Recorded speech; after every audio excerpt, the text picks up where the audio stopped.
"You smell like trouble and home," said the prairie woman, after the cowboy fought her enemies. The rifle was still warm. I remember that. Set it across my thighs when I finally sat down in the dirt, and the barrel was still warm from the 4 shots I'd fired. And I held it there without thinking. The way you hold something familiar when your hands don't know what else to do. The smell of it, powder and iron. And something underneath that. The grease I'd worked into the stock 3 winters back in Fort Laramie. That smell was the only clean thing in about 100 yards in any direction. That was the evening of the 22nd of October, 1874. I was 51 years old, and I'd been riding for the Army since I was 19. And I can tell you exactly what a man looks like when he's decided to stop, and what he looks like when he hasn't. And that evening I wasn't sure which of those I was. Her name was Calla Birch. I'll get to her. First let me tell you about the country, because the country matters. You can't understand what happened between 2 people out on that stretch of the territory without understanding what the land was asking of everybody who tried to live on it. The Powder River country in late October is about as indifferent to a man as anything I've ever encountered, and I've encountered a fair share of indifference. The grass had gone yellow-brown and pressed flat by the wind, and the cottonwoods along the creek had dropped most of their leaves, and what was left of them rattled like dry fingers on a tin roof. Sky went white by 9 in the morning. Not cloudy, just white. A bleached-out nothing above you from one horizon to the other, and the wind out of the northwest that didn't howl, didn't scream, just pushed. Steady, patient, like it had all the time in the world to wear you down. I'd been sent out of Fort Reno with 6 men and a supply wagon to check on a handful of homesteads along the river. Routine patrol, or what passed for routine in a country where routine had a way of turning. The Army was pulling back from some of the smaller posts, and the settlers who'd put down on those river claims were going to be a longer ride from help come winter. Colonel Harker wanted eyes on them before the snow closed things in. That was my job. I'd done it before. Ride out, take stock, note which families were dug in well enough to make it through, and which ones were going to need moving before January. I had no particular feeling about it one way or another. That was the honest truth of where I was at that point in my life. I'd gotten to a place where I did the work and I did it right, and I did it without any particular feeling about it. 22 years will do that. You get up in the morning and you do what's in front of you, and you don't ask too much of the day, and the day generally doesn't ask too much of you. Her place was the last one on my list. I smelled the smoke before I saw anything. Wrong kind of smoke, not wood smoke from a chimney, not the clean gray thread of a cook fire. This was black and low, and it had that particular thick quality that means something was burning that wasn't meant to burn. I came up over a low ridge and saw the barn, or what was left of it, still going when we crested that rise, the walls standing but the roof gone, and what was inside going up in a column that bent south in the wind. 2 bodies in the yard. I didn't know them at that point, 2 of her hired hands. I'd find out later. Brothers named Ott, boys from Ohio, who'd come out 2 seasons ago, and stayed because the land suited them. They were lying maybe 40 feet apart from each other, which tells you something about how it had gone. One of them had made it to the fence line. The other hadn't. 4 riders, still on the property. I didn't call out. I gave no warning. I'm telling you this plainly because I've turned it over many times in my 50 years since, and I don't have any regrets about it, and I want to be clear why. A man who has just burned your barn and killed 2 of your people does not get a warning. That's not the law I was given. It's just the law I know. I put my horse into a run, and I shot 2 of them out of the saddle, before they knew I was there. And by then, my boys had come over the ridge behind me, and the other 2 broke north, and my Sergeant Aldrich, who was 23 and could ride like the ground wasn't there, he ran them down. I won't go further into that. The house was still standing. Small place, sod and timber construction, the kind you see all along those river claims, banked with dirt on 3 sides against the cold. Door was shut. I dismounted and stood in front of it and called out that I was Army, Sergeant Joseph Cade, out of Fort Reno, and whoever was inside could come out. Silence for a long moment. Then the door opened and she came out with a shotgun leveled at my chest. She was maybe 40. Hard to say. The kind of woman the country makes that age means less, because hard weather and hard work put lines in a face that have nothing to do with years. Hair dark brown going to gray at the temples, pulled back tight. Dress that had been mended at the shoulder and the hem both. Eyes that were, I don't have a better word than steady. Not calm, exactly. She wasn't calm. Her hands on that shotgun were not the hands of someone who was calm, but steady. There's a difference. She looked at me and she looked at my uniform, and she looked at the yard, and she didn't lower the gun. "Where were you 3 hours ago?" she said. Not a question. Not spoken with heat. Just said, "The way you say a fact." I told her I had no good answer to that. "No," she said. "You don't." She lowered the gun, turned around, and went back inside, and left the door open, which I took to mean I could follow. Her name was Calla Birch, widowed 2 years prior when her husband Emmett went through the ice of the Powder River on a February morning trying to cross with a load of timber. 2 sons, both under 12, both in the house and alive. The men who'd done this, I'd find out over the next few days the full shape of it, but the short version was a land dispute. There was a man named Cheswick operating about 8 miles east who had been putting pressure on the smaller river claims, wanted the water rights, and didn't much care how he got them. He'd sent these 4 men before. She'd turned them off twice. They'd come back with fire. I didn't know any of that yet when I walked into her house. What I knew was that there were 2 dead boys in her yard, and a barn still burning, and that she'd stood in her doorway with a shotgun alone while it happened, because there wasn't any alternative. And she was standing at her stove now, her back to me, making coffee, her hands still shaking slightly. I could see it from where I stood, and not saying a word about it.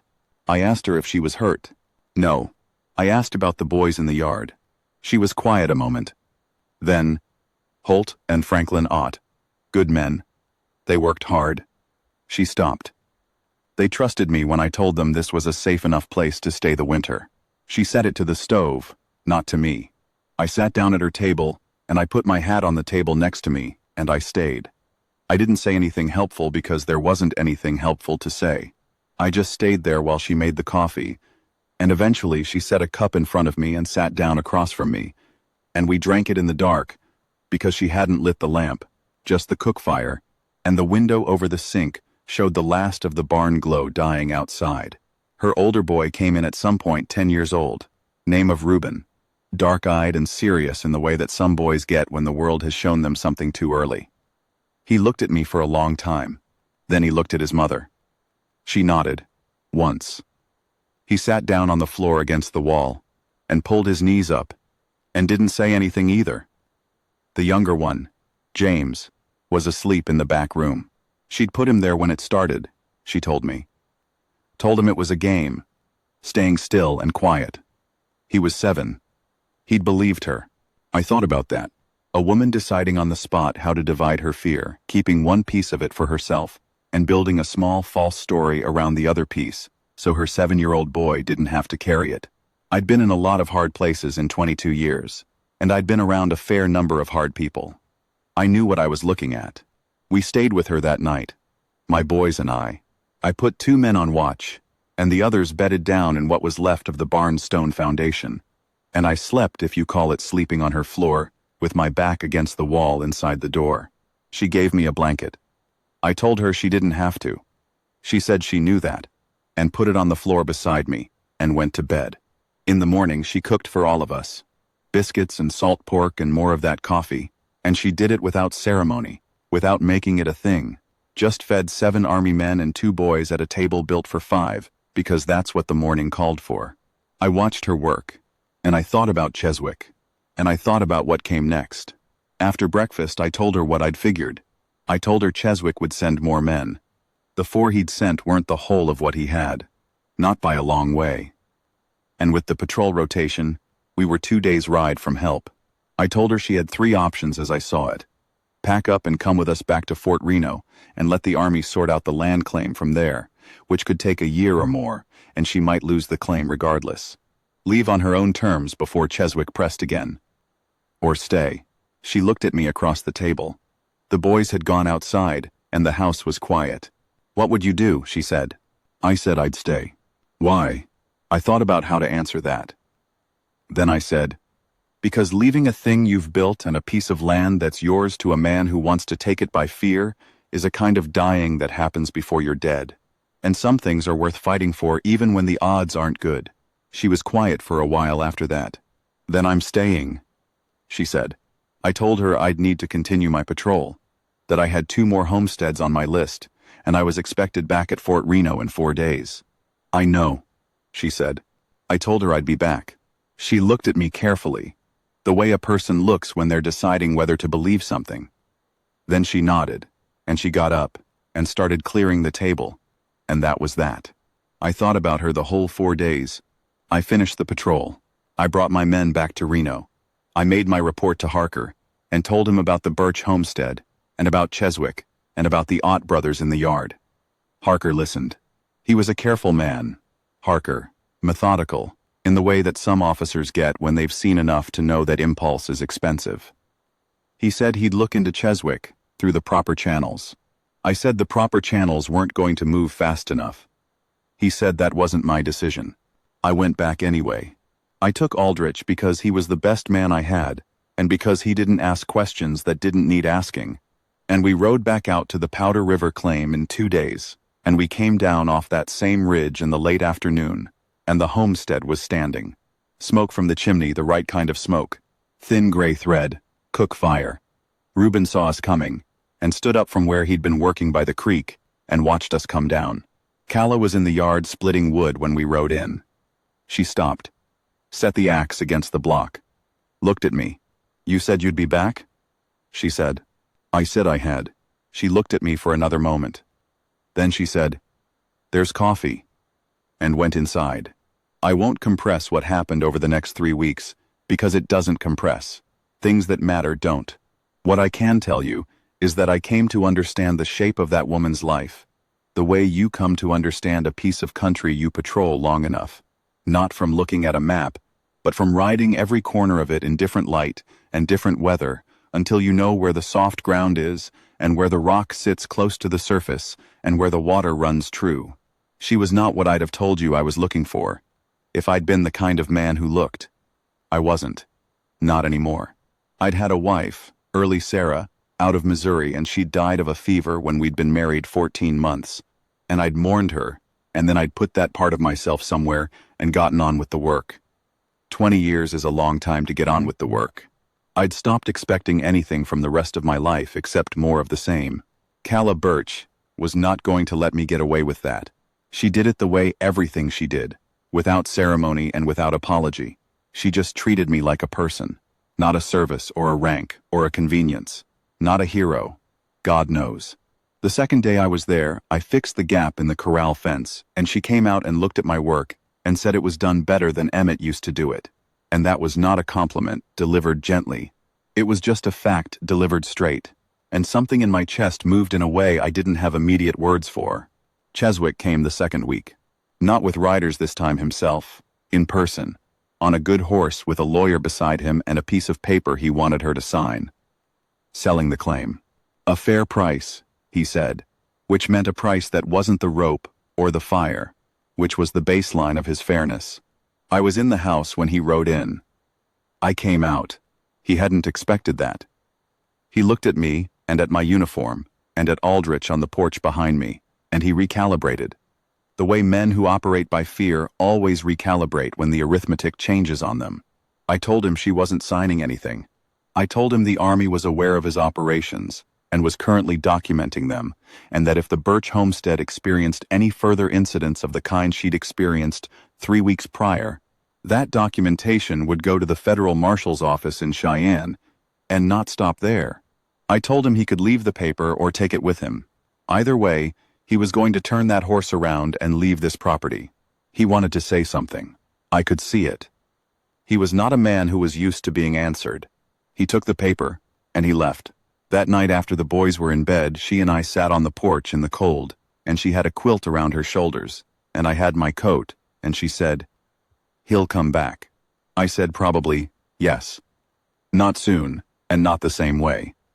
But yes. She was quiet. The creek made it sound. The stars were out the way they get out there in that country in late October. Hard and white, and so many of them.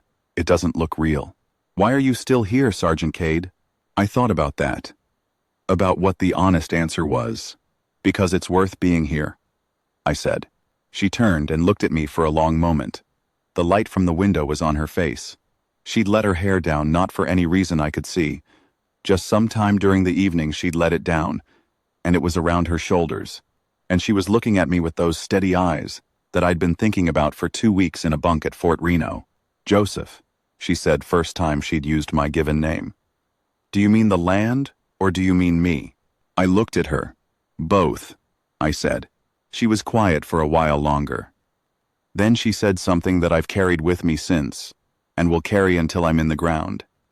And I told you I'd get to it. You smell like trouble, and home, she said. And I've had enough of trouble on its own. She reached over and put her hand on mine where it rested on the arm of the chair. Just that. Just her hand on the back of my hand. In the dark.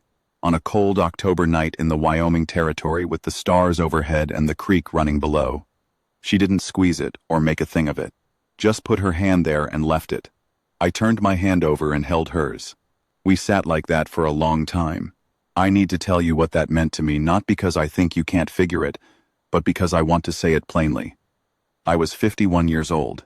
I'd spent more than half my life in the service of a government that used me well, and valued me in the particular way that governments value useful things, which is to say functionally and without sentiment. I'd been good at my job. I'd been known for being good at it. But known for it isn't the same as valued for it. And useful isn't the same as wanted. And competence isn't the same as love. And I had not in a long time been in the presence of a person who was making a clear and sober choice to be near me. Not out of need. Not out of circumstances. Not because I was the only option. She had grit and sense. And she'd survived things I hadn't had to survive. And she didn't require saving. Cheswick was a problem I could help with, but I was not her rescue. The woman who stood in her doorway with a shotgun while her barn burned and told me flatly that I had no good answer for where I'd been. That woman didn't need rescuing. She was choosing me, the weathered, silent, worn-out cavalry sergeant who'd shown up in her yard and stayed. That's the thing. That's the whole thing. She chose it with her eyes open. I went back to Fort Reno in November. Spoke with Harker directly and plainly. Told him what the situation was at the Birch claim, and what I intended, which was to winter there and see the family through until the legal matter with Cheswick was settled through whatever channels Harker wanted to use. Harker studied me for a long time across his desk. Then he said, "You in love with that woman, Cade?" I said, "Yes, sir." He said, "All right then. Don't embarrass the regiment." He gave me the winter. I came back down off that ridge for the last time on a Tuesday, first week of December, with the first real snow coming in from the northwest, and my saddlebags full of what I'd been able to get at the fort seed, medical supplies, a box of shells, a bolt of wool fabric she'd said once she needed, and I'd remembered. Reuben saw me first, same as always, and this time he didn't just stand and watch. He ran. He ran across the yard to meet me, and he grabbed my stirrup, out of breath, looking up, and he said, "Ma said you'd be back." I said his mother was right. He grinned first time I'd seen that boy grin, and it rearranged his whole face, and he said, "She's always right," with the absolute conviction of a 10-year-old who believes it completely. Calla came out of the house and stood in the yard with her arms crossed against the cold, watching me ride in. The snow was just starting to come down. Light flakes, not yet committing.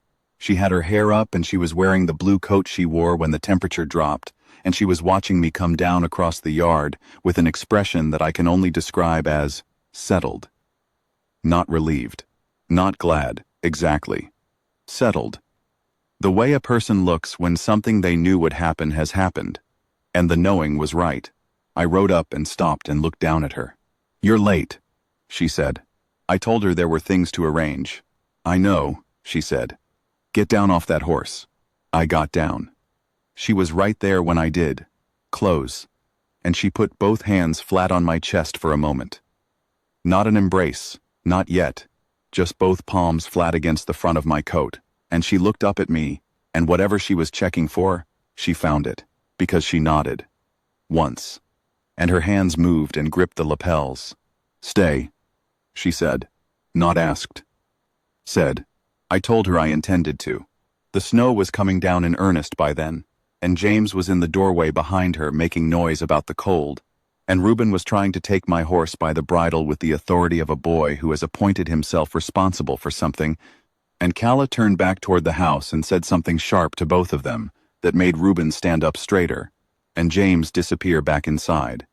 And then she looked back at me and held the door open. I took my saddlebags off the horse and followed her in. Cheswick's challenge to the land claim was dismissed by a federal judge the following spring. I was in the courtroom in Cheyenne when it happened. Sat next to Calla. She wore her good dress, green wool, buttons at the cuff, and she kept her hands in her lap and her face clear. And when the judge read the dismissal, she simply closed her eyes for a moment. No more. I put my hand over hers under the table, and she turned hers over and held it. We got married in June. Small ceremony. The boys and a preacher in Aldrich as my witness. Out in the yard where Emmett had built the fence, and the Ott brothers had worked, and where the barn had been, the new one standing in its place now. The wood still light-colored, not yet weathered in. I resigned my commission that same month. 23 years, and then I was done with it. I want to tell you what that felt like. Because I wasn't sure, when I sent the letter, whether I'd feel loss or relief or nothing at all. What I felt was solid. Like a thing had been set down that I'd been carrying for a long time and hadn't quite known the weight of until I put it down. We worked that claim for 17 more years. Built it into something real. A working cattle operation. Nothing grand. Nothing that would put us in any history. Just a solid piece of river bottom with good grass, and a house that kept the cold out, and a barn that stood straight. The boys grew up. Reuben eventually took on the east pasture and built his own place 2 miles up the creek. James went east to school, which surprised all of us, including James. Calla ran it as much as I did. More, some years. That's the truth, and it doesn't diminish anything. A woman with her judgment and her backbone running half a cattle operation is not a diminishment. It's a fact you're grateful for. She knew things about that land I didn't know. She knew the creek's moods in spring, which fields ran soft, which fence lines the wind came at hardest. She'd bought that knowledge with years of hard attention, and she spent it freely. What she gave me was simpler than all of that. She saw me. That's what it came down to. Not the uniform, not the service record, not the 23 years of being useful to a government. She saw the man inside of all that, the one who'd been doing the work so long he'd nearly forgotten he was more than the work, and she decided that man was worth staying next to, worth building a life with, worth saying plain out loud, on a cold night on a porch in the Wyoming Territory, that she'd had enough of trouble on its own. I'm 73 years old now. Calla is well. She's been gone 6 years. The creek still makes the same sound. The stars still come out the same way in October. But I had her for 22 years, and she had me. And we both knew what we were, and what we'd chosen, and we never pretended otherwise. That's a life. That's the whole of it. The rifle is on the wall above the fireplace. I haven't fired it in a long time. But some mornings I sit in the chair by the window with my coffee, and I look at it, and I remember that October evening when the barrel was still warm under my hands, and I remember thinking I wasn't sure which kind of man I was anymore. I know now. I was the kind worth keeping. She told me so. And Calla Birch did not say things she didn't mean.